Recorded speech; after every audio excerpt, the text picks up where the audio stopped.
Existe uma oportunidade, existe uma demanda muito mais forte quando a gente fala de como é que a gente pode apoiar o mercado financeiro a trabalhar melhor e dar mais retorno pelo dado que ele já está sentado a vida inteira. Sim.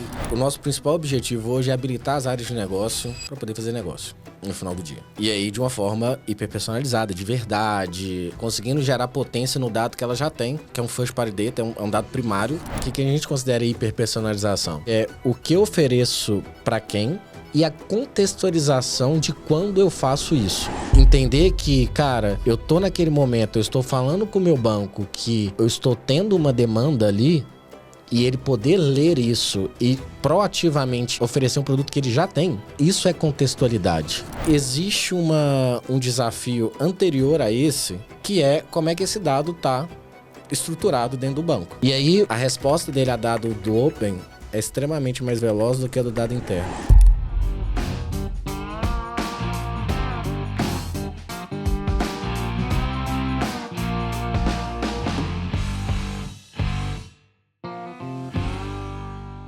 Hoje a gente vai falar de um tema que é essencial cada vez mais dentro das organizações quando a gente discute benefício para o consumidor final. A gente vai falar de hiperpersonalização na prática. O que é isso? O que é uma hiperpersonalização? Por que uma personalização só não resolve? Por que ela tem que ser hiper? O que está ali por trás disso? Mas como que você gera valor em cima de dados, a partir desses dados, de forma rápida, né? Como é que é esse go-to-market para você pegar a informação, entender e devolver, de alguma maneira, alguma ação relevante, né? Qual a melhor ação que você vai fazer, a melhor conversa que você vai ter com esse cliente. Então é um momento super relevante para a gente debater esse tema, porque quando a gente fala de dados de mercado, dados não estruturados, dados de Open Finance, quando a gente fala do poder de entendimento de inteligência artificial, a gente está... Tava até brincando aqui nos bastidores, o que está sendo feito hoje faz com que o que era feito há 3 anos atrás parecesse coisa de criança, dada a capacidade que a gente tem hoje de dados disponíveis e de capacidade de entendimento. Então o episódio de hoje é para você que quer saber como gerar valor com esses dados e quer olhar para a hiperpersonalização na prática. Sou o Gabriel Pereira, sou fundador aqui da Let's Money e estou trazendo para vocês sempre os bastidores da indústria financeira. Hoje eu estou com o Iago, ele que é CEO e cofundador da InvestPlay. Seja super bem-vindo aí, é um prazer te receber, Iago. Obrigado, Gabriel. Prazer falar aí hoje com você. Boa. A gente está devendo esse papo já há um bom tempo aqui para conversar sobre o que vocês têm feito na InvestPlay, falar um pouco de como que isso está e o que vocês estão vendo de desafio nas empresas. Mas antes, eu quero começar um pouco dando esse background, cara. Queria que você pudesse contar um pouco do histórico de vocês. Eu acho que a gente já teve outros papos e eu queria entender especificamente também da trajetória, de quando vocês tiveram a última rodada de investimento para cá, que eu sei que bastante coisa mudou também. Então eu queria entender um pouquinho desse histórico para nossa audiência também se localizar aqui no nosso papo de hoje. Boa, show. Primeiro, obrigado pelo convite. Muita coisa mudou, assim, a gente levantou uma Pre-Seed em 2023 e a gente, de lá para cá, o principal trabalho que a gente foi fazendo é entendendo a evolução dos desafios da demanda do mercado e se adaptando àquilo como qualquer startup, né? E é muito nítido para a gente, quando a gente compara ali 23 para 2025, o grau de maturidade das instituições quando a gente está olhando para dados, como é que o termo, né, hiperpersonalização é falado há décadas, só que a gente começa a ver casos reais, assim, com impactos reais legais de pouco tempo para cá, puxado aí por alguns players principalmente. E aí a gente vem se adaptando a isso, entendendo essa demanda e como é que a gente apoia nesse crescimento do tema no mercado, né? Falando ali da InvestPlay especificamente, em 2023, o objetivo principal era evoluir justamente em todo o braço de analytics, né? A gente anteriormente era muito focado em PFM, e aí a gente criou o braço de analytics por demanda do mercado, e a gente viu que existe uma oportunidade, existe uma demanda muito mais forte quando a gente fala de como é que a gente pode apoiar o mercado financeiro a trabalhar melhor e dar mais retorno pelo dado que o banco já está sentado a vida inteira. Sim. para depois, em algum momento, olhar a experiência na ponta, que acaba sendo meio que um final da jornada ali, né? Então, a gente amadureceu muito, trouxemos pessoas para o time com experiências muito boas do mercado. E o que a gente vê é que com vamos falar, democratização da AI, assim, né? Muita coisa que era mais difícil de ser feita, agora está muito mais simples de ser feita. Mas mesmo assim ainda tem um descolamento, assim, do que a gente vê que é dito no mercado, ou que a gente temas, própria hiperpersonalização, crédito, do que realmente está conseguindo ser feito em grande escala, né? Então, a gente olha... Eu brinco que, assim, nas reuniões de conselho, ou nas RMRs, nas reuniões de apresentação de resultado, é a hora que a gente para poder... montar relatório e olhar a perspectiva ali de um mês para trás ou de um quarto ou do ano. E aí que a gente tira a barriga do balcão e fala, cara, porra, o que a gente fez lá de janeiro até dezembro, olha o tanto de coisa que mudou. E é muito nítido, assim, a capacidade que a gente conseguiu dar para gerar o resultado na ponta e realmente conseguir metrificar aquilo e sair do... Porra, isso aqui seria muito legal, essa solução. Sim. E, pô, o PFM é uma dos principais cases para Open Finance, por exemplo. E quando a gente vai ver na prática, tem vários desafios muito grandes, que é importante, mas que tem um trabalho enorme para fazer dentro de casa antes de levar a experiência na ponta para o cliente. Sim. Então, acho que são os principais marcos, assim, que eu vejo ali de 2023 para cá, sabe? Eu queria comentar com você, eu acho que vocês viveram isso de dentro, que a gente tinha grandes organizações que tinham esses grandes silos de dados ali, que eles estavam expostos a interações com a velocidade das grandes instituições, né? Porque só eles estavam mexendo, então... Isso poderia levar, são ciclos que podem levar meses, anos e etc. para criar, testar, errar, aprender. Eu já falei isso várias vezes, um dos motivos de eu querer sair de um banco grande era um pouco isso. Eu achava que o ciclo para eu implementar alguma coisa, o ciclo para eu trazer alguma coisa diferente para o mercado e ver se funcionava ou se dava errado, era muito longo para o que eu queria para minha carreira. E aí eu falei, acho que eu preciso de algo que eu consigo testar um pouquinho mais rápido. Acho que o Open Finance, ele surge... pegando esses dados e falando assim, agora todo mundo pode olhar para esses dados. Sim. Então, esse cara que é grandão, ele está exposto a entidades, a instituições que têm um ciclo mais rápido de teste e erro para usar esses dados e, de alguma maneira, todo mundo tem que se mexer, né? Olhando para esse cenário, vocês entram no mercado, igual você falou, trazendo uma solução e aí vocês vão desenvolvendo um analista, vão desenvolvendo outras soluções em cima... baseado até no que o próprio mercado estava querendo, né? Eu acho que todo mundo assumiu em algum momento que usar os dados... eu não sei se a gente foi otimista ou não, mas a gente sabia o que a gente queria, mas acho que talvez não sabia fazer naquele primeiro momento ali. Mas quando eu olho para o mercado fora do Brasil, as propostas, todo mundo que era deste ramo estava voltado para falar assim, olha, eu tenho PFM... ou eu tenho um classificador de contas, eu classifico melhor as contas as transações do que o fulano, por isso eu sou melhor, eu tenho um gatilho aqui, outro ali, enfim, eram soluções que, no ponto de vista, funcionaria para times bem letrados em dados, mas o moral da história é que os times talvez não estivessem tão letrados assim, né? Sim. Eu queria que você contasse um pouco do que vocês viram nesse período, do ponto de vista de... desafios para gerar valor com os dados, né? Porque todo mundo depois foi mudando, né? As empresas, muita gente foi pivotando, tem vários casos diferentes, mas viram que só aquele ponto ali não estava parando de pé no mercado, né? Boa. Então, assim, vamos pegar o exemplo lá. O que a gente faz a gente pega o dado transacional, dado lá de conta e cartão do cliente do banco e interpreta aquele dado para entender momento de vida, comportamento de consumo, e aí, consequentemente, atrela isso ao que o banco tem de produto e serviço para oferecer e gera ali uma oportunidade contextual para oferecer o que para quem no momento certo, né? Qual que é o ponto? Eu acho que, e a gente vê isso muito na prática, existe...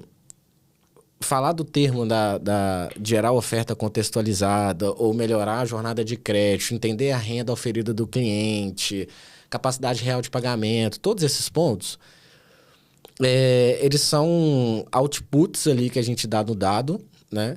Que são hiper possíveis de fazer, são complexos, mas são possíveis de fazer. Só que existe um desafio anterior a esse, que é como é que esse dado está estruturado dentro do banco. Né? Então, é extremamente comum, e assim, falo de quase todos os bancos, assim, praticamente, pelo menos que a gente tem relacionamento ou projeto, que quando você vai olhar, comparar o dado do Open Finance com o dado interno do banco, o banco ele tem uma maturidade no dado do Open Finance extremamente mais relevante do que com dado interno. Por quê? Porque existe uma regulamentação em cima disso, da padronização dos dados, como é que os dados... Né, todo o beabá que a gente já sabe. E aí, é muito comum nos projetos a gente, quando o banco já tem alguma quantidade mínima razoável de dados de Open Finance, ele vai trazer os dados internos para a gente e os dados do Open para poder complementar, que a resposta dele a dado do Open é extremamente mais veloz do que a do dado interno. Então, se o cara disponibiliza o dado para você em 2 meses do Open Finance, você vai demorar 4, 5 meses para conseguir disponibilizar do dado interno, porque ele está em lake diferente, ou uma parte está on-premise, outra parte está na nuvem, uma parte não conversa com a outra, ou se não tem caso que o banco, e tem alguns casos desses lá, que o banco nunca externalizou esse dado. Então, olha só que bizarro, né? Dado transacional, ninguém consumia ele. O dado transacional poderia consumir em algum nível internamente, sim, mas ele nunca externalizou esse dado para algum player, para alguma ferramenta. Até aí, vários deles não tinham nem portal desenvolvedor, né? Exato. Isso veio sendo uma coisa nova ali. E muitos hoje, além do Open Finance, não tem outras APIs. Você vê alguns exemplos, tipo o Banco do Brasil, que tem bastante coisa disponível lá e tal, mas ainda assim não é cultural, né? Além da força da regulação ali, não tem muita iniciativa. Não, a minoria tem, né? Assim, disponível. E aí você vai ver que antes de eu conseguir encontrar esse dado, entender esse dado e enviar esse dado, mesmo que seja internamente dentro do ambiente do banco mesmo, eu tenho que saber como é que eu extraio esse cara, de onde eu extraio, e aí se a data tá batendo com a transação, se bate com o valor, se eu conseguir pegar o histórico de 6 meses, se o histórico que eu peguei tá considerando os dados, os novos dados diários em cima daquela base pré-existente, enfim. Então, assim, existe um desafio muito grande da estruturação do dado interno que ele antecede qualquer etapa posterior. Sim. Né? A minha imagem aqui é como se... E aí eu estou usando vocês de exemplo porque a gente está conversando aqui, mas as empresas que estavam vindo com soluções ali de Open Finance, ou dados, etc., é como se estivesse chegando para fazer uma escalada na montanha, só que estava nublado e não dava para ver o tamanho da montanha. De repente você começa o céu a limpar, você fala, caraca, tamanho disso aqui, esse né? negócio é muito maior do que a gente estava imaginando, né? É isso. A gente tem muito pouco case de empresa que veio de fora para cá e deu certo, né? Porque Brasil é uma especificidade muito forte. E eu faço um asterisco aqui. A gente tem pouco case de empresas de fora que deram certo lá fora também. Porque tem os exemplos ali, sim, né? Do que eu fiz e tal. Mas talvez dar certo não é a palavra que eu queria usar. Mas muitas foram pivotando justamente porque as empresas também não estavam consumindo daquele jeito. Eu acho que assim, tem um desafio muito grande aqui, eu sempre gosto de trazer isso, que é o sucesso do cliente, cara. Quando você vai contratar alguma coisa, você pensa no benefício que ela vai te dar e no trabalho que ela vai te dar. O benefício pode ser ótimo, mas se me der muito trabalho, eu não sei se eu quero. É isso aí. Né? Então, se esse negócio não ficar fácil de receber, porque você fala com o cara, olha, eu tenho, eu tenho uma oferta para te fazer, vai mudar o seu patamar de crédito, vai custar tanto, vai te trazer o retorno de tanto, e você vai implementar isso daqui uma semana tá rodando. Por que não vai querer, né? Não tem cara, tem retorno, né? Agora, esse ponto de interrogação, como é que implementa, como é que isso vira sistema, não é fácil. E esse talvez é um dos pontos mais importantes, e a gente tomou muita porrada para aprender isso. O nosso principal objetivo hoje é habilitar as áreas de negócio para poder fazer negócio no final do dia. E aí, de uma forma hiperpersonalizada, de verdade, conseguindo gerar potência no dado que ela já tem, que é um first party data, é um dado primário. Uhum. Toda instituição tem dado transacional. Muito. Que tenha conta, cartão e etc. Então, assim, não é um dado desconhecido, não é um dado difícil e não é um dado que não deveria ser um dado com uma complexidade muito alta para você buscar ele, né? Qual que é o ponto? Quando a gente olha como é que isso está estruturado dentro da instituição, tem 50 mil camadas ali que esse dado passa quando ele se comunica. Você tem bancos, que é o mais comum hoje, a área de cartão fazendo uma oferta para o mesmo CPF, o investimento fazendo uma oferta para o mesmo CPF, e os dois não se conversando e não sabe que os dois estão bombardeando o mesmo CPF. Tem caso de banco que é o mesmo parceiro, então eu fechei lá com um parceiro A externo, e áreas diferentes estão fazendo a mesma oferta no mesmo CPF com condições diferentes. Então, tipo, velho, eu tenho um parceiro aqui... O Banco A me ofereceu um benefício, sei lá, de para viagem, um cartão X, que a outra área do mesmo banco me ofereceu o mesmo cartão com uma diferença mais cara ou mais barata do que eu tinha recebido. Uhum. E, assim, sem contextualidade, sem ter sido proposital, né? Sim. Então, assim, é bizarro como é que... Mas aí, quando você olha esse ponto que você trouxe, né? Como é que você olha toda a jornada, o que a gente percebeu? Antes, a gente batia muito na tecla de, cara...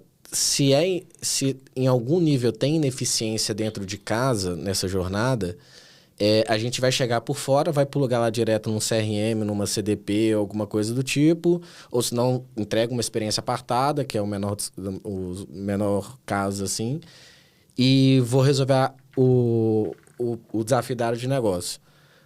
Dá pau.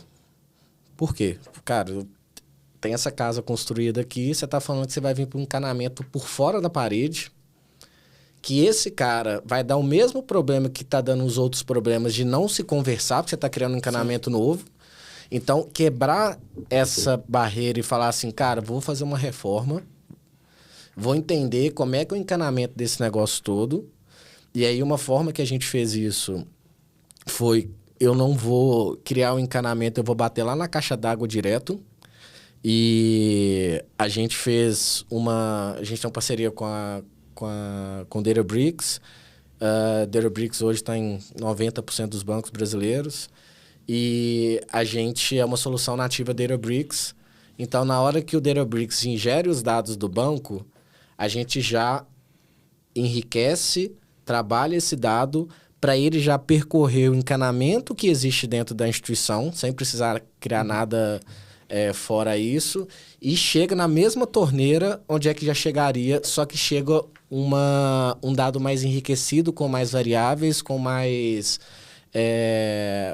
com uma capacidade de uso para a área de negócio lá na ponta, em vez de ela ter que ficar lapidando o dado ainda, sacou? Para entender melhor, cara, o que a Databricks oferece para essas empresas, só para eu entender onde que elas estão desenhando essa caixa d'água, vamos dizer assim, por que eles usam ela ali, em que etapa do processo tá? Ela que faz a orquestração de todos os dados? Como Boa. que é isso? O que a Databricks faz? É uma plataforma de dados, uma das maiores do mundo. Saiu agora, acho que foi essa semana aí, estamos em última semana de agosto, levantaram uma rodada K, se eu não me engano, ou J. Nossa, daqui a pouco vai faltar letra aí. Vai ser Z2. Os caras estavam avaliados em 62 ou 64 bi de dólar há um ano atrás, mais ou menos. Estão avaliados em 100 bi de dólar. Estão crescendo pra caramba. E o que eles fazem é, de uma forma bem superficial, organizar toda a infraestrutura de dados do banco e principalmente levar esse cara para a nuvem.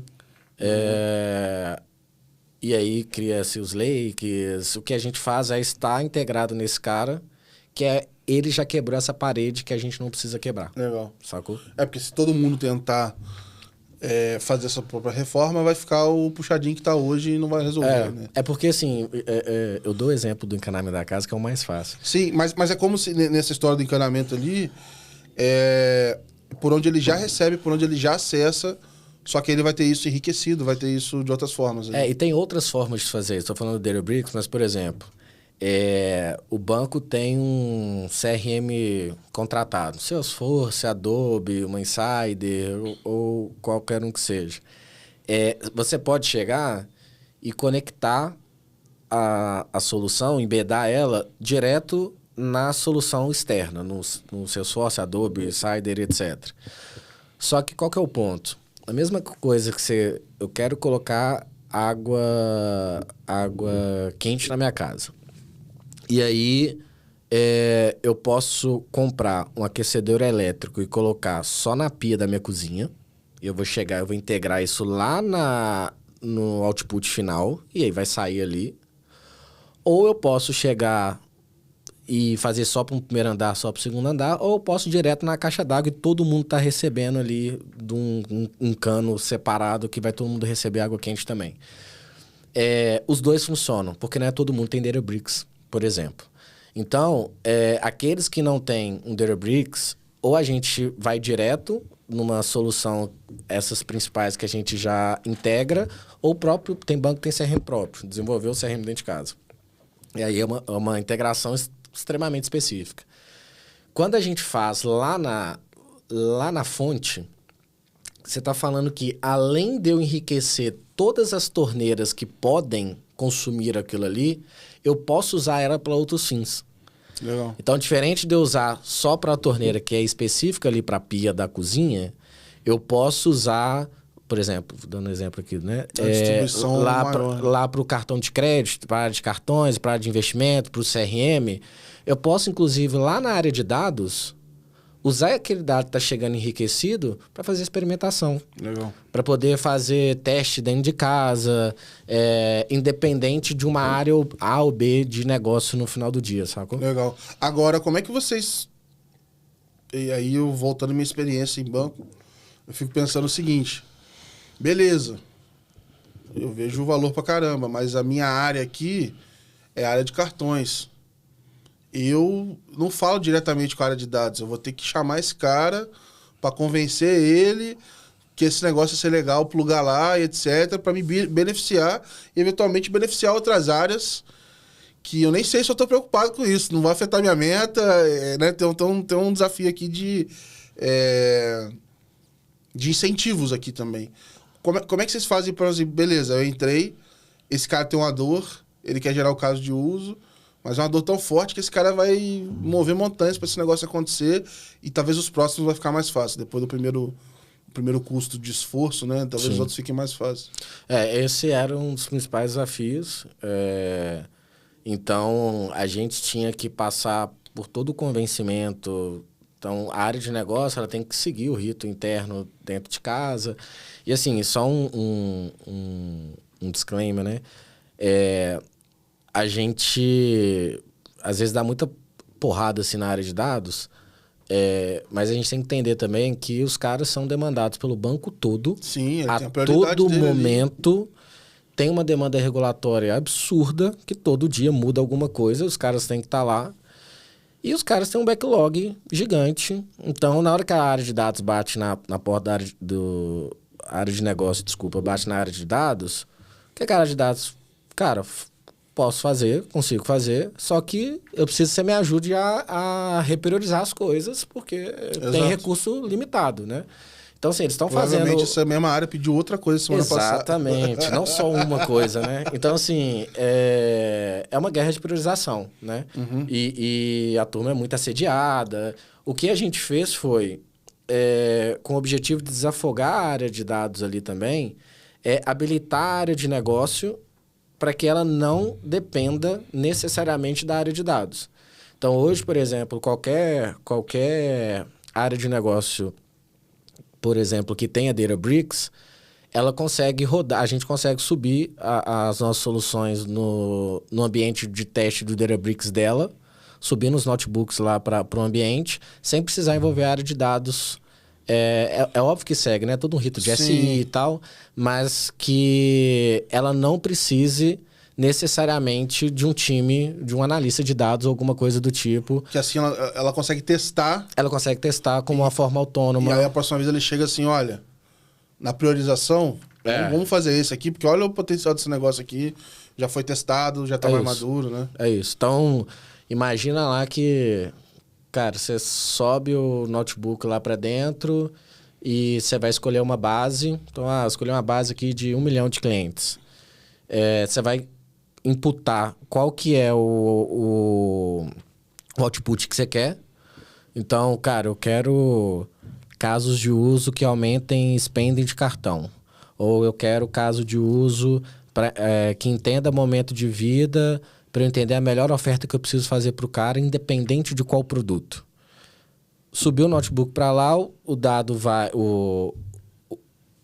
a solução ingere os dados, faz todo um trabalho de higienização do dado, apesar de já pode ter sido feita dentro de casa, a gente precisa fazer, aplica todas a inteligência em si e cospe lá. Por exemplo, para a área de cartões são mais de 70, acho 75 casos de uso de prateleira.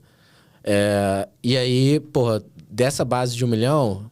eu achei 6.570.000 insights de negócio acionáveis, que dá uma média de 6 casos de uso por CPF.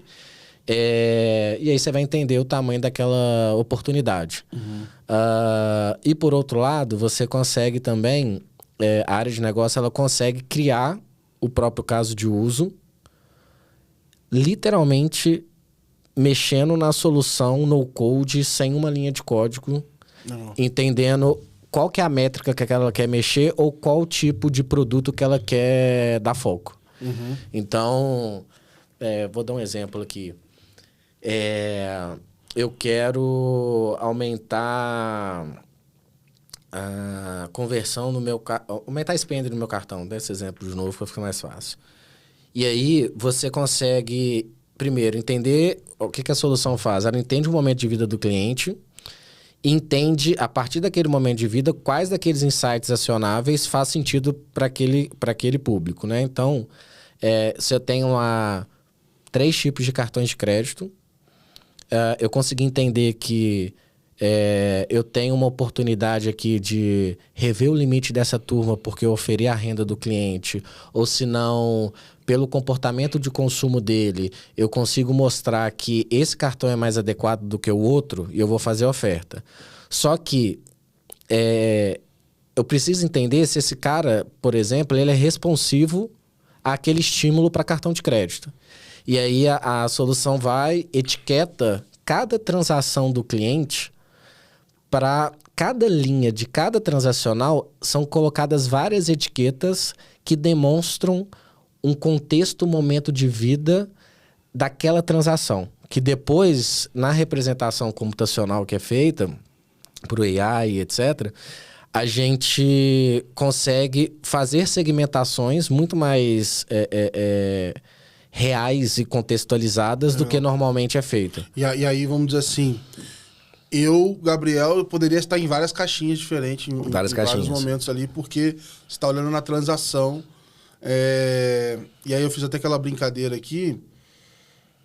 A gente olha para anos atrás, né, parece brincadeira de criança que a gente fazia antes, porque imagina assim, qual que é o desafio de se mapear ou de estar sempre em constante criação dessas personas, desses momentos de vida de cada um deles, e ao mesmo tempo... e tá guiando cada uma dessas transações, etc., olhando para isso. Assim. Como é que o mercado faz, historicamente, desde sempre? Embasado em regras e feature engineers. Então, eu preciso estar criando variáveis. Então, a partir do momento que vão acontecendo mudanças comportamentais no mercado, por exemplo, a gente não tinha... não é que não tinha, né? Mas a variável bet, aposta, não era uma variável relevante há 1 ano e meio atrás. E é fogo porque, assim, a gente tem uma limitação mental de quantas personas a gente consegue botar na nossa cabeça, né? Então, vou botar 5. Então, sei lá, eu tenho o tomador, eu tenho o poupador, eu tenho, sei lá, vamos pro outro lado, o cara que tá casando, o cara que tá mudando de... o cara que perdeu o emprego, sei lá. Você criou 10. Mas, assim, essas 5 aqui poderia ser o mesmo cara. Ele poderia ter um dinheiro guardado, mas ele tá pegando crédito porque ele acabou de ser mandado embora, ele tá mudando de casa. O tradicional, né? era botar numa caixinha e esquecer o resto. Dessa vez a gente tá falando diferente, né? Exato. E assim, quando você criar 5, pegando o seu exemplo, né? Essas 5 variáveis ali, se existirem 7, 10, 12, 15, você não tá vendo. Você tá limitado àquelas 5 que você criou, né? Como os birôs fazem também. O que a gente fez? Desde, 23 para 24, evoluindo com a AI, a gente entendeu que esse modelo não funcionava mais, já tem um tempo. E aí a gente criou um modelo fundacional proprietário, um pouco de startups no Brasil hoje que tem, inclusive. E ela tem uma grande diferença. Então, o que ela faz, né? Ela pega todo dado transacional, faz uma representação computacional daquela transação de todos os clientes daquela base. E aí você consegue entender que um cliente... Você vai fazer essa representação, tem o objetivo de entender a comparar o comportamental desses clientes para pipelines diversas, seja para crédito, para marketing, para hiperpersonalização, para cartão, para investimento, para CRM. Você dá o output que você quiser. Qual que é a grande diferença ali? Quando a gente vai trabalhar com feature engineers e regras, a gente tem que estar o tempo todo manualmente revisitando as regras, as variáveis que a gente está colocando e se atualizando de acordo com o que a gente está entendendo que o mercado está criando novos hábitos ou comportamentos de consumo, exemplos da Bet, né? O que o modelo, ele cria diversos embeddings e aí o que essas embeddings faz? Elas interpretam o transacional comportamental do cliente o tempo todo. Então, assim, como a gente usa o dado primário ali, que é o dado transacional First Party Data, e é um dado que ele muda todo dia. Então, eu passei, vim de Belo Horizonte para cá hoje, tomei café da manhã no aeroporto, passei meu cartão lá. Eu peguei um táxi num lugar que eu não sou dessa cidade, passei o cartão lá, apareceu a transação. Então, em vez de você atualizar e reprocessar essa base uma vez por mês, e tá até ótimo, uma vez a cada 3 meses, 6 meses, você tem a capacidade de fazer isso diariamente. Então, e aí o que as embeddings fazem eu saio da regra, eu saio do ou é isso ou é aquilo, um if else ali, e eu consigo falar que eu vou interpretar para ver o que eu consigo gerar de novas oportunidades aqui para a criação de variáveis, em vez de eu estar travado naquilo que já existe. Então, vou dar um exemplo. Para eu entender quem vai ter churn em cartão de crédito, o que eu vou fazer? Eu vou pegar lá, vou entender quem teve churn, vou pegar as variáveis que eu conheço e vou comparar essas variáveis. Mas você sabia que quem tem churn em cartão de crédito, além dessas variáveis que eu conheço, normalmente gasta entre 300... Tem pet, gasta entre 350 e R$423 com pet todo mês. A mãe é idosa e essa pessoa é um locatário de imóvel? Não. Por quê?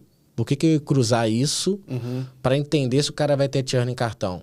A capacidade que a embedding tem, os modelos têm, é de interpretar para além daquelas regras entender padrões de comportamentos para além daquilo que a minha fit engineer tá observando, para conseguir ter uma profundidade muito maior que nós não necessariamente temos o tempo todo, e ela vai analisando e reprocessando aquilo ali, criando a todo momento diferente, que eu tenho que parar minha base, entender, pensar o que teve de mudança. Ó, isso aqui eu posso criar uma variável A, e aí colocar isso no modelo, voltar isso para o modelo, e assim ficar um trabalho manual muito forte. A capacidade de achar padrão é muito boa, né?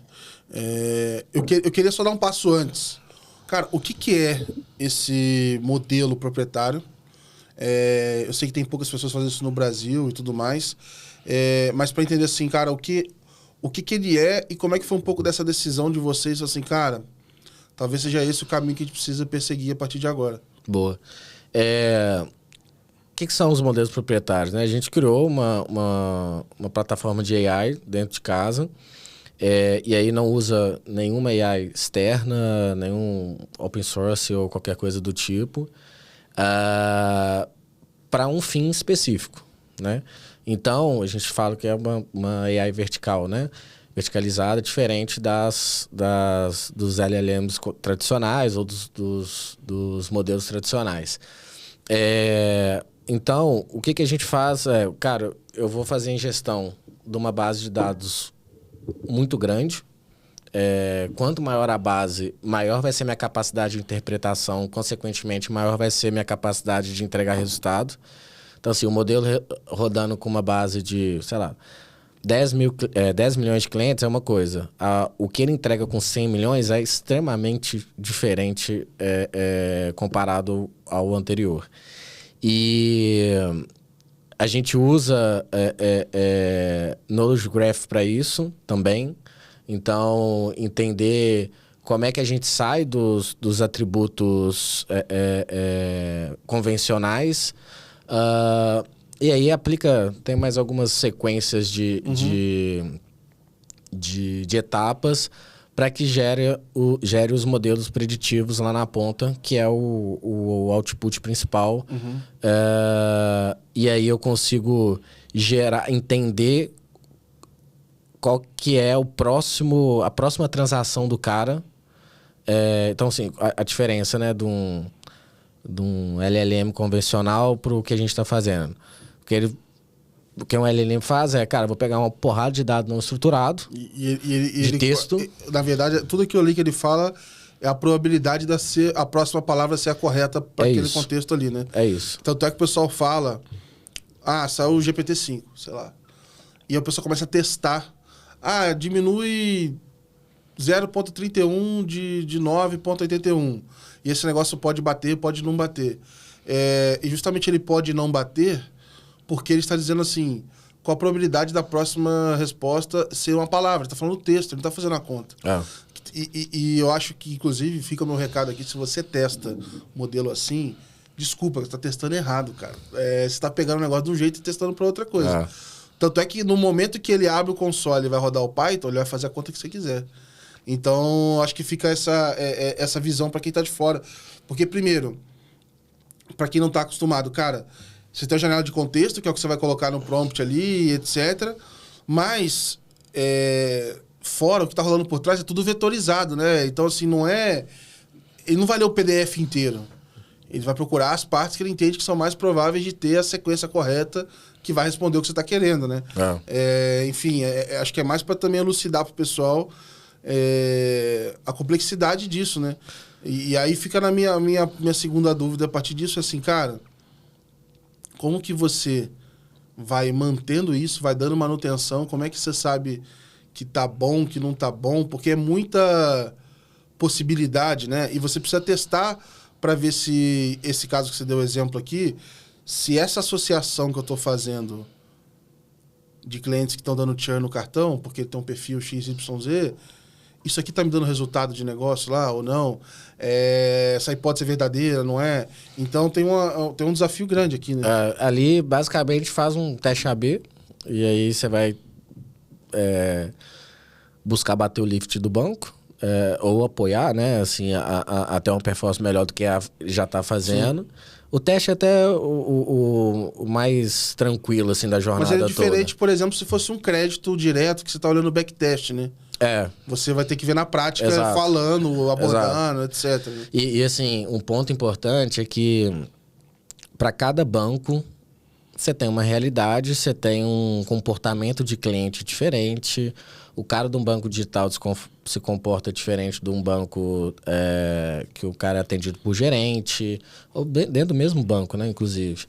E aí, o legal é que é um modelo específico, você tem um modelo que cria diversas embeddings para pipelines diferentes. E aí, quanto mais cada embedding vai amadurecendo o modelo como um todo. Uhum. E você consegue... você precisa fazer fine-tuning no final do dia ali para interpretar e entender em cima daquela especificidade que você está aplicando, né? Seja para um banco...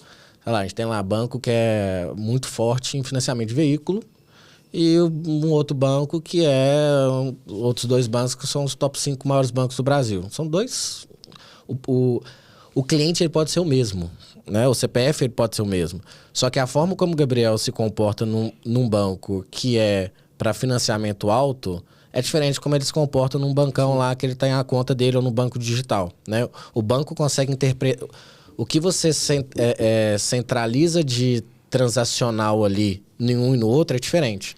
Então, consequentemente, a capacidade desse cara te interpretar é diferente do outro. Sim. Que você tá, por exemplo, você tem suas contas do dia a dia. Eu acho louco, por exemplo, o Mercado Pago. Porque o Mercado Pago, eu não tenho nada na conta lá. Devo ter R$10 de algum dia que eu fiz uma iniciação de pagamento para lá e ficou lá. Mas todas as minhas compras de casa é tudo feito lá. Então esse cara, pela estimativa dele, ele consegue saber o quanto que eu tô gastando, o que eu gasto, para que CEP que eu tô mandando essas compras, a frequência que eu compro. E a partir disso, ele tem uma visão do Gabriel que o bancão nunca vai ter, por mais que não seja minha conta principal. Usando... atrelando dado transacional com dado de shopping ali, de marketplace, você tem uma entrega ferrada na ponta, né? Uhum. Então, eu consigo entender que o Gabriel tá mudando de momento de vida, que o cara vai ser pai. Uhum. Porque, antes você comprava segundo monitor, você comprou uma GoPro que você vai fazer uma viagem. Agora você tá comprando berço. Você tá comprando um maquininho... Lenço umedecido em caixa, que é mais barato. Lenço também é pra pet, tá, gente? Então, é uma potência, assim, ferrada. Agora, uma coisa. A gente tá falando de personalizações aqui e criar esses momentos de vida. Até onde isso dá pra ser criado? Assim, dá pra chegar no nível onde eu falo assim, cara, tá tão segmentado que você devia mandar essa mensagem pro Gabriel. Com certeza. E não só pros 100 Gabriéis ou pros 1000 Gabriéis que estão bem parecidos ali. Hoje, o que a gente considera, e fugindo um pouco da literatura ali, o que a gente considera hiperpersonalização? É a personalização de você saber ofertar o que para quem. Então, eu sei que o Gabriel tem pet. E aí, você categorizar aquilo como pet lover é a coisa mais fácil do mundo. Você vai pegar o transacional, você precisa de um categorizador para isso. Então, a personalização que é o que eu ofereço para quem e a contextualização de quando eu faço isso. Juntando esses dois, a gente entende que isso é hiperpersonalização no nosso entendimento, tá? Então, saber que Joãozinho precisa... vou dar o meu exemplo, né? Eu viajo toda semana, a gente tem história BH em São Paulo, eu viajo BH, São Paulo, Porto Alegre, Brasília. Eu uso muito passagem aérea, óbvio, né? Hotel toda semana. Então você consegue ver lá que eu sou um traveler. Essa categorização de um traveler, ok, mas ela é básica. Porque... Você está viajando no corporativo, poderia ser passeio, Poderia ser sozinho, acompanhado, poderia ser uma série de coisas ainda, né? E aí, assim, você tem esse detalhe, e você tem um detalhe ainda que é... Você vai com a agência, você que cara, compra. Não, mas você tem assim, qual que é o meu momento de compra? Vamos pegar esse recorte da viagem, né? Qual que é o meu momento de compra em viagem? É quando eu estou comprando alguma coisa com a viagem ou quando eu estou preparando ela. Preparando ou fazendo dentro do avião, por exemplo, né? Aqui, eu cheguei aqui em São Paulo tem 2 horas. Eu não estou em momento de compra de viagem. Pode chegar para mim um cartão aqui agora, pode chegar um push para mim do banco agora, falando, Iago, temos um upgrade aqui para você acessar a sala A, que você só tinha B. A chance de eu converter naquilo ali é padrão. Agora, quando eu tô lá e eu passei meu cartão naquele momento, que eu estou entrando numa sala VIP, ela vai pedir lá para ler o meu cartão. E aquilo, por exemplo, se debitar lá $1 para poder confirmar meu cartão, eu estou no momento de compra naquele momento. Então, eu dou o exemplo do aconteceu lá em casa. Eu tenho pet, você já sabe, né? A gente gasta bons dinheiros com eles. Exatamente. E eu tive um acidente ano passado que minha cachorra caiu da cobertura lá de casa, do 5º andar. Não morreu, tá bem, mas foi bizarro porque em 6 dias... eu gastei uns, 16, 18 mil reais, não lembro. Cacete. Quebrou fêmur, hemorragia, porra de coisa. Botou placa, como é que chama? Cerebral? Teve concussão, teve que fazer... Esqueci o termo. Teve tudo, você imaginar. Quebrou rabo, pata, fêmur. Eu gastei 16 mil reais. É traumatismo craniano, é isso? Traumatismo craniano, isso. Boa. Eu gastei 16 mil reais e não foi numa transação. Foi, tem que comprar bolsa de sangue. Quantas? 3? 3 pau. Tem que comprar não sei o quê. E aí, dependendo da clínica veterinária, ele pede pra ir pagando, porque tem casos de enfim. Se chegar num valor, ele tá te dando crédito se ele não tá... Porque a galera descobriu isso, velho. A especificidade do brasileiro, eu acho, né? Quando fica muito caro, dependendo da pessoa, óbvio, ela abandona o pet na clínica.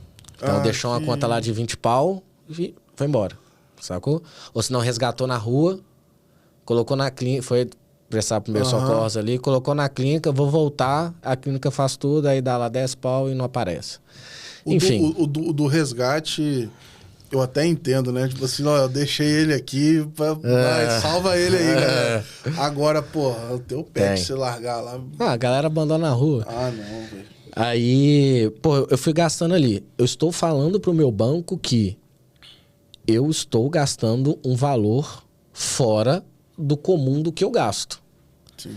Se o banco, aí nossa fala lá no início, demora 2, 3, 4, 5 meses para gerar um caso de uso, minha cachorra já recuperou, já tirou os pinos, já tá correndo, já tá querendo cair de novo, já tá em outro momento. Então, naquele momento ali, eu estou no momento de compra. Então, eu passei 6 pau primeiro. Em instantes posteriores, pode ser 1 hora, 2 horas depois, cara, sabia que tem um plano de saúde pet aqui? Isso rolou comigo. Não rolou automaticamente, mas assim que eu paguei, aí no presencial lá, a mulherzinha da clínica, Iago, a gente é conveniado aqui, é Pet Love, não sei quem. Aí eu fui olhar, eu pago hoje 99 para cada um lá em casa.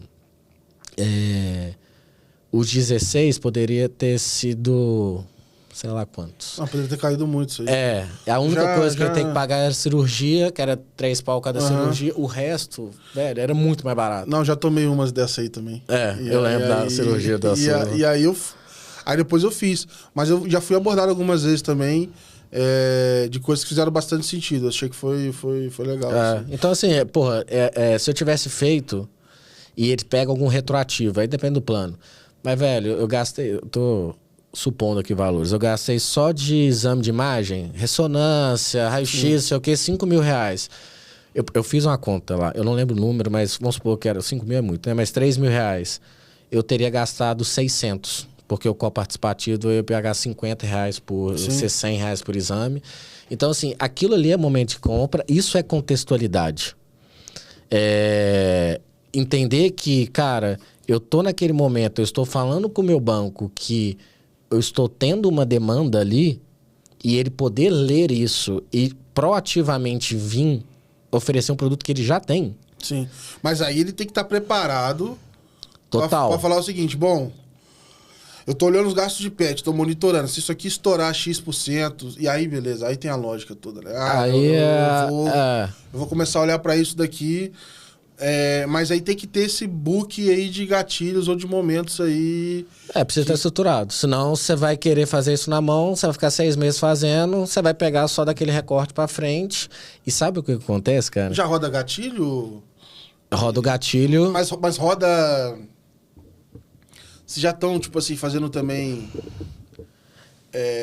Pesquisa aí e me diga qual é o gatilho, assim, com os modelos. Então, ele dita. Ele vai ditando. Você tem duas formas ali.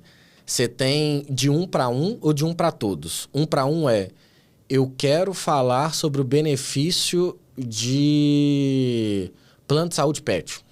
Entenda da minha base, quem faz sentido eu ofertar.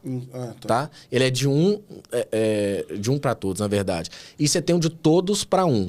Que é legal falar para esse cara ou fazer. Independente de tudo que eu tenho de produto e serviço aqui, o que eu ofereço para quem que faz mais sentido? Qual que é a Next Best Offer ou a Next Best Action que eu tenho para cada um do meu cliente? Aí eu entro pro Gabriel, que foi a sua pergunta. Isso que eu ia falar. Então, esse de todos para 1, esse todos ele pode chegar no nível de ser 1 para 1.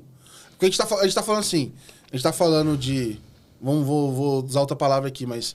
de pessoas para ação. E essa ação pode ser oferta, pode ser conversa e beleza. Você pode sair da conversa que você quer e procurar com quem você deveria falar, ou você pode sair de quem que você quer falar e procurar qual é a ação que você vai fazer. É o cliente no centro. Só que este cara aqui, ele pode ser tão pequeno quanto um só, o Gabriel. Pra eu poder definir o que falaria pra ele. Porque assim, eu só tô perguntando se pode, porque eu não acho nem que seja provável, porque... Não, mas é feito assim. Porque eu fico pensando assim, se a empresa tá tendo dificuldade de testar as coisas, tá levando 6 meses, se eu chegar pra ela e falar assim, bom, vamos criar um gatilho que é só pôr o Gabriel, vamos ficar aqui de butuca aqui olhando pra ver se vai...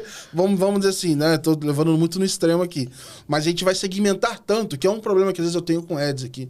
Se eu segmentar muito, não entrega a campanha também.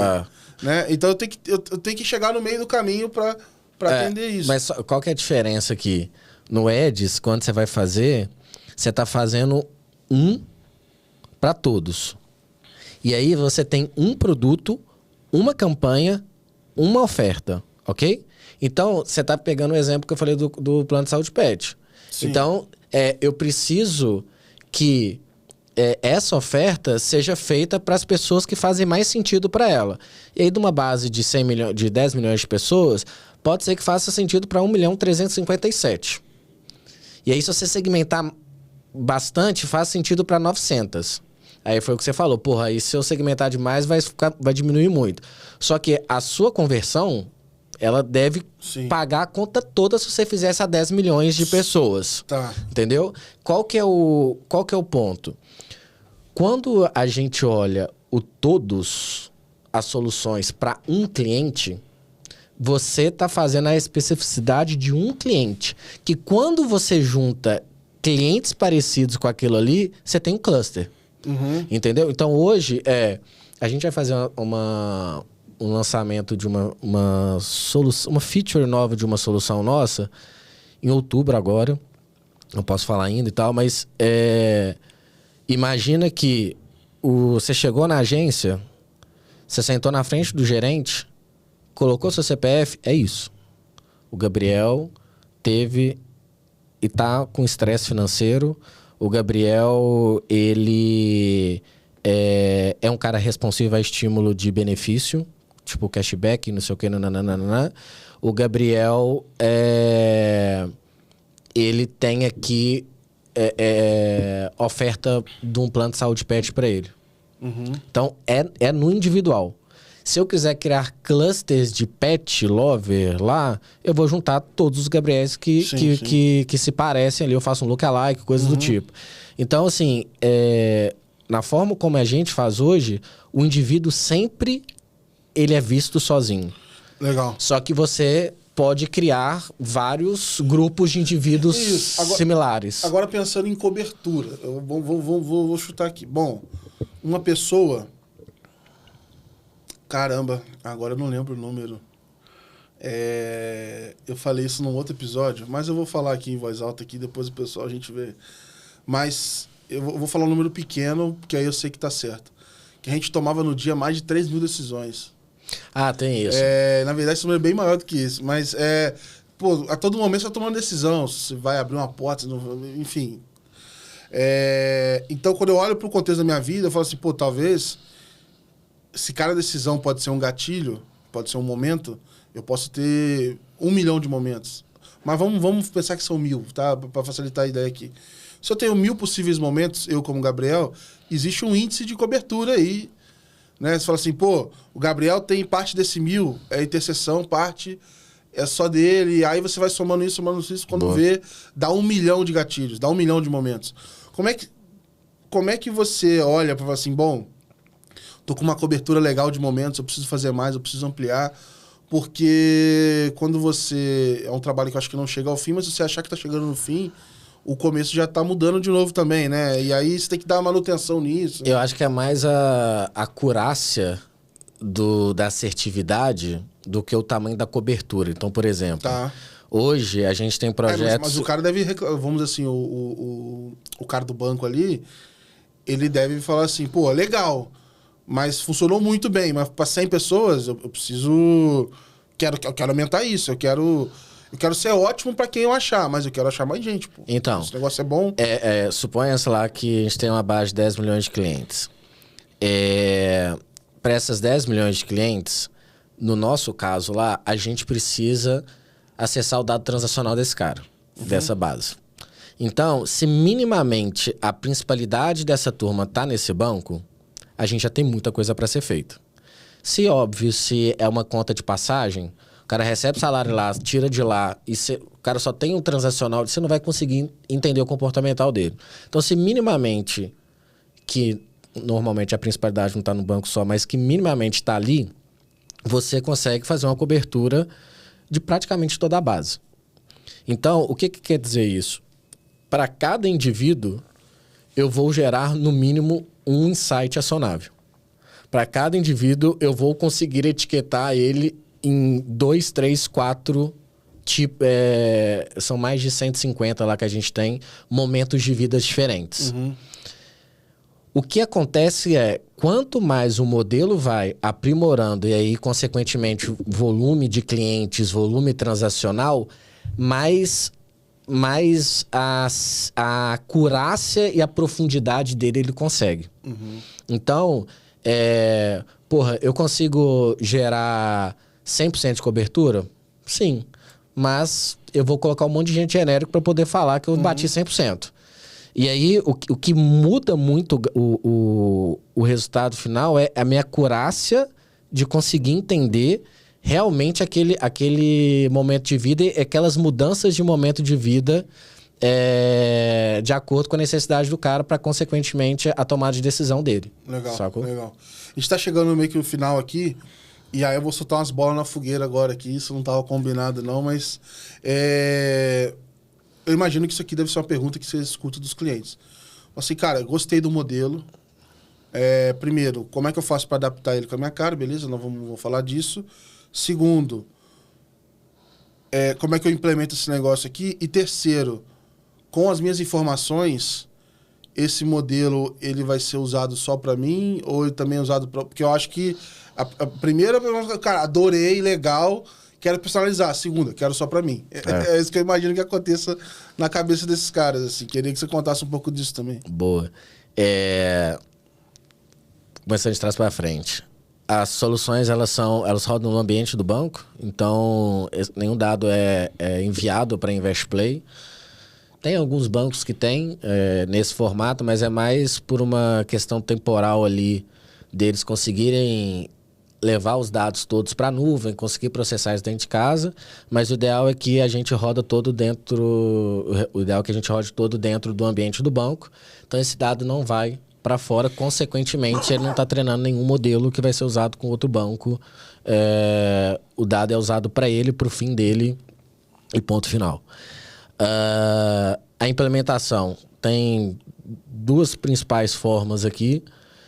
Uma, a gente já está legado nativamente no que ele tem dentro de casa, por exemplo, um Databricks, e a gente também é nativo AWS, então se o banco está dentro da AWS, a gente é solução nativa lá dentro, então a integração ela é extremamente mais simples.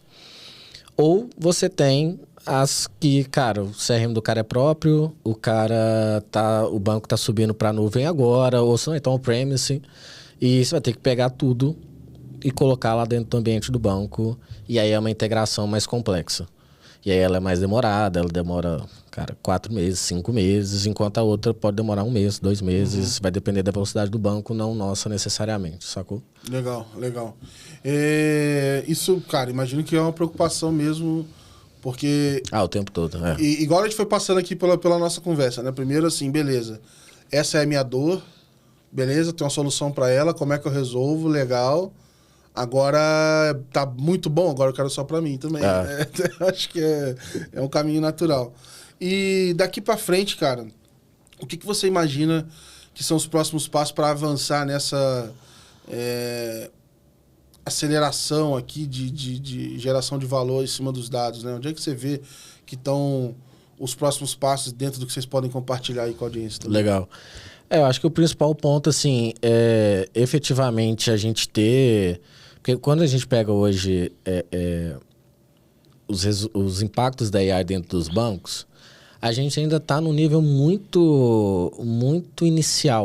Porra, pro chat, para o conversacional. Ele é muito back-office ainda, né? Tem um front office ali que interage com o cliente, mas tipo um chat. Pisando em ovos ainda. E um back-office ainda muito operacional, muito voltada para tecnologia, TI, desenvolvimento e tal, né? Eu deixaria só um asterisco aqui, que já falei isso em outros episódios, é natural que os bancos também tenham um receio, porque o pessoal cai matando, velho. Esses dias eu vi um print da Bia, do Bradesco. O Bia do Itaú é foda. A Bia do Bradesco. E aí eu dei uma alucinadinha de leve lá. O cara respondeu um negócio... sabe aquelas opções do WhatsApp? Ele respondeu a opção, já era prevista pelo aplicativo. Tua comunicação foi ofensiva. O cara tirou print, fez um escarcel no LinkedIn lá. Então, é natural que o banco também tenha receio e vá usar IA. Não, total. O tema da vez é a governança em cima disso tudo. Como é que você garante que... É o telhado de vidro mesmo. 300 iniciativas do banco, porque cada área está fazendo alguma coisinha. Estão respeitando a governança, as políticas do banco, que o output que ela vai dar lá na ponta é um output que responde ao posicionamento, lei, tudo, né? No final do dia. Então, sim, é complexo. Só que, assim, a gente tem que entender também que, porra, velho... O tanto que está sendo impactado e agora só que estão usando numa escala maior, vai ter uma porrada de problema. Sim. Como tem.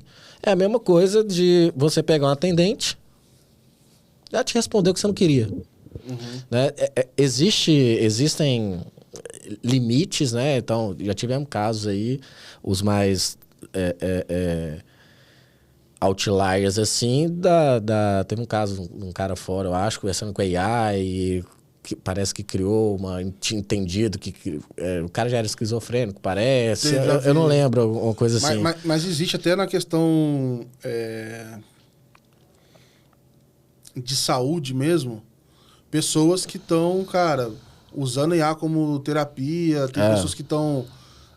alucinação das pessoas, não é nem mais da IA, assim, porque a pessoa criou uma relação com a IA ali, e aí, enfim... Mas essas coisas, assim, vão se adaptando, os guarda-reios vão amadurecendo, vão travando ali para o que faz sentido, mas eu acho que o principal ponto é como é que a gente usa em escala mesmo, e a gente vê mais e mais cases de usar a potência da AI para outputs mais sofisticados, né? Então, para hiperpersonalização é um exemplo, para jornada de crédito é outro exemplo. Então, assim, a gente tem momentos ali, né, que é normal de inovação, que a gente tende a chegar. Os agentes é a próxima onda aí mais pesada. Então, como é que a gente começa a ver todos as iniciativas ali conseguindo, todas não, né? Mas a parte delas conseguindo ter uma autonomia para tomar as decisões, para entender contexto, né? E isso vai ser também uma escala, e eu acho que essa mais lenta ainda, né? Porque tem um desafio maior. E é um negócio igual aconteceu com os dados, tá? A minha sensação. Vamos usar o dado, e aí do nada a gente cai na realidade que a gente não sabe usar o dado também assim, mas assim, a parte de agentes, boa parte daquilo ali é um processo. Se você não tem um processo muito claro, quais são as etapas, não tem agente do mundo que vai venda para mim. Então é comum começar no operacional mais simples, que mas, tem assim, um agente que ali, você tem que ter um processo. Então, igual a gente está contando aqui. Eu vou criar um agente que encontre momentos de vida desse cara. Cara, se você não fez na mão, não descobriu qual é o processo que você quer que faça, como é que ele pega feedback, como é que ele melhora, você desenha essa cadeia toda, não adianta, você pode ter o agente que você quiser, ele não vai resolver o seu problema. E tem alguns que, assim, pegando exemplos mais simples, meu concunhado, final de semana, perdeu o voo, não. Ele teve no show na ida, foi tentar pegar a volta lá e não conseguiu embarcar, tem que pagar £2, uma perna, crawl. Como é que é o nome? Não, o dele foi legítimo mesmo. Tipo, ele já tinha passagem comprada há um tempo e de volta, surgiu um casamento pra ele vir, aí ele comprou só uma perna, porque já tinha a volta, ia tentar usar a outra e não conseguiu.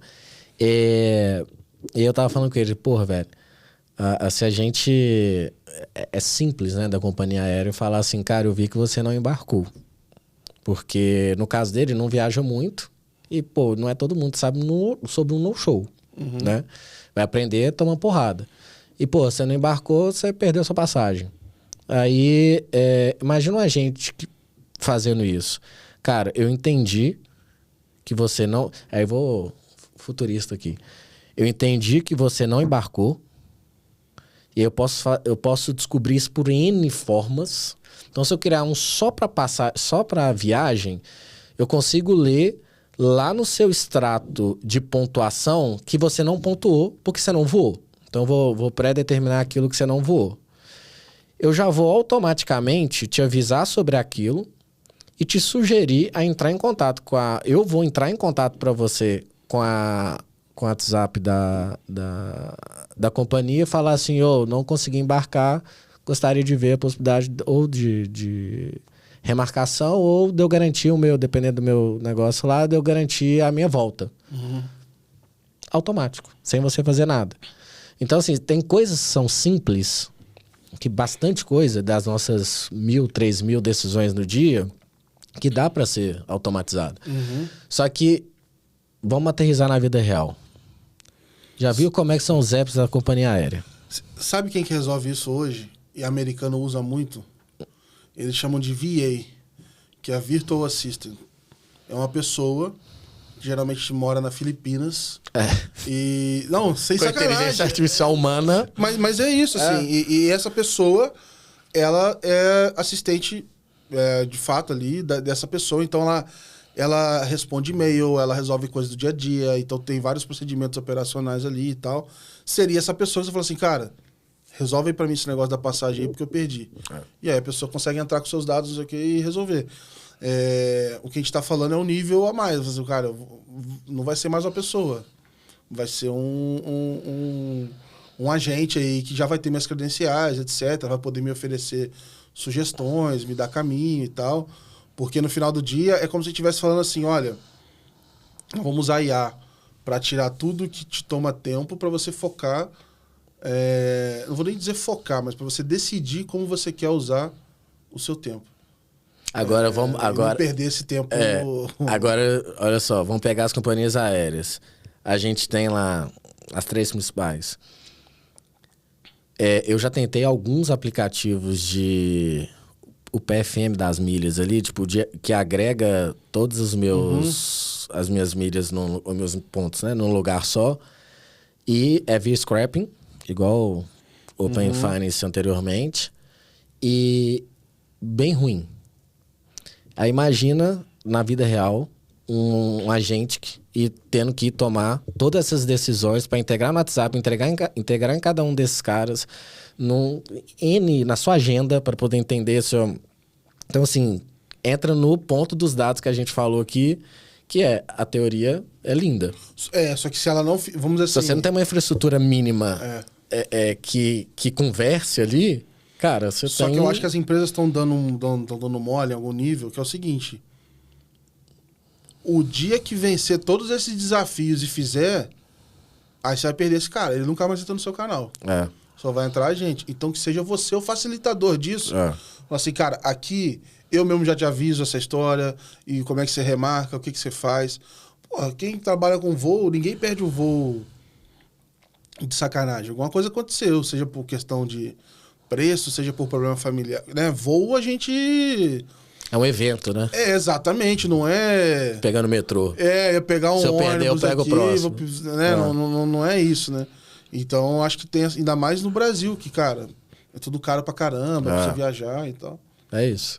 Mas eu acho que tem uma questão de infraestrutura como um todo, assim, que aí, querendo ou não, e fazendo um contraponto que eu falei, a gente tende a usar a tecnologia, a AI, por exemplo, para resolver essas coisas menos sofisticadas e mais estruturais para depois ter maturidade para dar um próximo passo. Né? Pra gente encerrar, cara, a última pergunta. Você tem ido em muitos eventos. O que você tem visto de interessante aí? Qualquer assunto que mais te chamou a atenção nesses últimos eventos que você foi? Sei lá, South Summit, os eventos aqui também, Febraban-Tech, os outros que você foi. Teve alguma coisa que te chamou a atenção, seja individualmente ou movimento de mercado? Cara, assim, tecnologia propriamente dita, não muito do que a gente já está vendo no dia a dia, por a gente já estar muito envolvido, mas eu acho que muito movimento do mercado em si, aptidão e desejo em sair do beabá, do hype todo e tá pedindo mais tangibilização e, cara, o que tá sendo feito que moveu qual métrica para quem e por quê?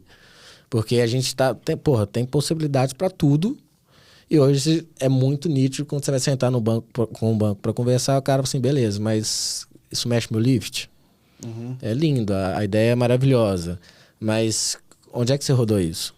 Onde é que realmente vai mudar na minha esteira aqui para eu sair do hype teórico todo e eu começar a fazer coisa que mexe meu ponteiro. Acho que de principal é isso, assim. Hoje tudo é AI, todo mundo tem AI. Eu acho que tem uma necessidade ali da gente sofisticar isso mais. A maioria dos players está usando AI externas, né? Players e etc.